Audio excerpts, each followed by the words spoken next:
Saudi अरब में लोग बार बार कहते हैं चोरी नहीं होती, चोरी नहीं होती।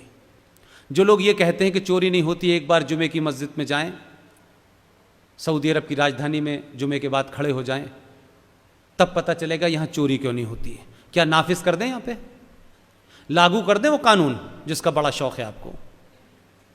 यह अजीब गरीब मुल्क है कि आपको मजहब के हिसाब से शरिया जो है वो 4 शादी करने के लिए चाहिए, तलाक देने के लिए शरिया चाहिए, कुरान शरीफ का निजाम सिस्टम।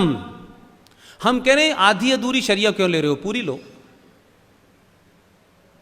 तो आधी शरिया चाहिए सिविल मैटर में और क्रिमिनल में भारत की आईपीसी चाहिए।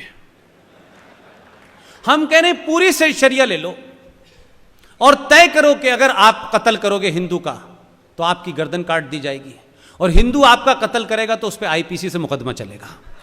चाहिए चाहिए रेफरेंडम करा लो, और अगर नहीं चाहिए तो इस देश की सरकारों को मत डराओ कि हमारे मजहब में ये लिखा है, हमारी शरिया में ये लिखा है, हमारे यहां तलाक ऐसे दिया जाता है, वैसे दिया जाता है।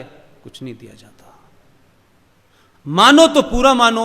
ये कैसे होगा कि प्रॉफिट मोहम्मद साहब को मानेंगे जब फायदा होगा, जब नहीं मानेंगे जब फायदा नहीं होगा। हज की सब्सिडी लेंगे जो इस्लाम के अंदर नाजायज है, जो मुसलमान होने के लिए जो 5 फंडामेंटल हैं उसमें हज भी है, और उसमें साफ साफ लिखा हुआ है जो काम बुढ़ापे में ये लोग नहीं पढ़ पाए वो बचपन में मौलवी साहब ने मुझे पढ़ा दिया था। उसमें साफ लिखा हुआ है किसी दूसरे के पैसे से नहीं, किसी इंटरेस्ट के पैसे से नहीं, किसी नाजायज कमाई से नहीं, अपनी कमाई किए हुए पैसे से आप हज करने जाएंगे तभी वो जायज है। आप मुझे बताइए, आप हिंदुओं के पैसे से हज करने जा रहे थे, आपको फल तो मिलने वाला नहीं था। काफिरों के पैसे से आप हज कर रहे थे, चाहते थे कि अल्लाह आपकी मुराद पूरी कर दे, तो मुराद तो पूरी नहीं हो रही, इसीलिए पूरी दुनिया में जलीलो ख्वार हो रहे हो तुम, क्योंकि तुम इस्लाम को मान ही नहीं रहे हो। प्रॉफिट मोहम्मद की बात छोड़िए, हजरत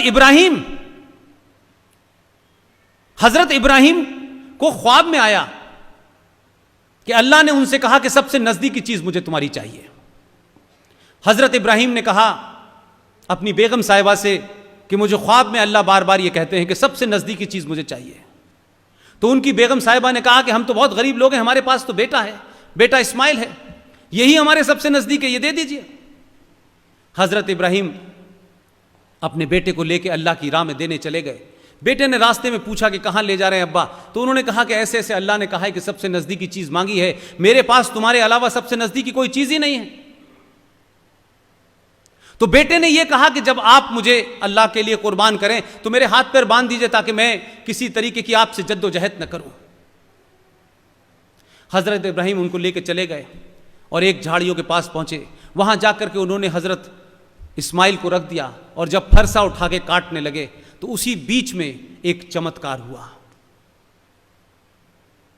कि उनका बेटा गायब हो गया, और वहां एक भेड़ सामने आ गया।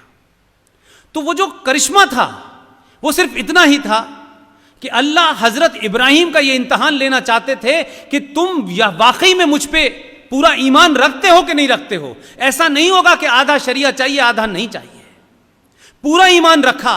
हजरत इब्राहिम का इतना जबरदस्त अल्लाह के ऊपर ईमान था कि उन्होंने अपनी सबसे नजदीकी चीज को जब कुर्बान किया तो अल्लाह ने अपने करिश्मे से उनके बेटे को हटा करके वहां भेड़ पैदा कर दी, और उसी के बाद से ईद मनने लगी। लेकिन मुनाफकत और मक्कारी देखिए, अल्लाह ने कहा सबसे प्यारी चीज, और कहते हैं कि अल्लाह पे हमारा मुकम्मल यकीन है। नमाज पढ़ने से अल्लाह से यकीन नहीं होता।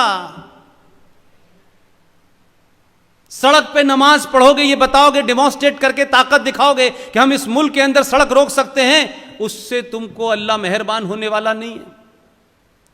और झूठ और मक्कारी क्या है कि ईद से एक दिन पहले बाजार से 5,000 रुपए का बकरा लाए, काटा और खुद ही खा गए, और कहा कि हमने अल्लाह की ख्वाहिश पूरी की है। अल्लाह ने तो बेटा मांगा था, पूरा यकीन है तो दो। अगर यकीन है अल्लाह के ऊपर और तुम कहते हो हमारा मुकम्मल है, तो दो अपने बेटे को। वो अल्लाह अगर तुम्हारे ऊपर यकीन रखता है तो उसको भी बदल देगा हजरत इब्राहिम की तरह। लेकिन नहीं, ये बेवकूफ बनाने की दुकान चला रखी है, पूरी दुनिया में चल रही है। लिहाजा जो अच्छा है वो हम मानेंगे, जो हमें लग रहा है। इसलिए भारत, पाकिस्तान, बांग्लादेश से लेकर के पूरी दुनिया में जिस इस्लाम को आप देख रहे हैं वो इस्लाम नहीं है। इस्लाम के नाम पर पावर कैप्चर करने के लिए एक आइडियोलॉजी की तरह इस्लाम इस्तेमाल हो रहा है। डराओ धमकाओ, डर गए तो ठीक है, नहीं डर गए तो लड़ो।